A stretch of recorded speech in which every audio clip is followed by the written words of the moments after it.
நாம் கட்சி பார்த்தாண்டா அரசியலுக்கே வந்தோம். இந்த எம்எல்ஏ ஆகணும், எம்பி ஆகணும், அது ஆவடி நாசருக்கு வேணா கனவு இருக்கலாம். எம்பி ஆகணும், எம்எல்ஏ ஆகணும், அமைச்சர். எங்களுக்கு அந்த கனவு நல்ல தம்பி கனவா தெரியுமா உங்களுக்கு?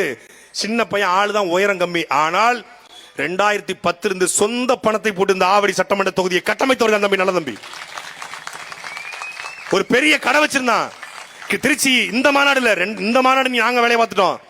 2015 மாநாட்டுக்கு என் வீட்டில் தங்கியிருந்து, அபார்ட்மெண்ட்ல என் வீட்டில் தங்கியிருந்து கிட்டத்தட்ட 10,000 சுவரட்டி, சிங்கிள் பிட்டு 10,000 சுவரட்டி பச வாளிக்கல குளிச்ச மாதிரி இருந்தான். பச வாளி இருக்கு பாருங்க, அது குளிச்ச மாதிரி இருந்தான். நானு, அவன் தம்பி பிரபாகரன், காமராஜ், சந்தோஷ், சரவணன் எல்லாம் சேர்ந்து திருச்சி முழுக்க சிங்கிள் பிட்டு 10,000 சுவரட்டிகளை ஓட்டணும் மாநாட்டுக்காக. கூச்சமே பட மாட்டோம். காலையில பாத்தீங்கன்னா நான் டை கட்டி டிப்டாப்பா இருப்பேன், இரவு பார்த்தா டவுசர் போட்டுக்கிட்டு போஸ்ட் அடிச்சுட்டு இருப்பேன்.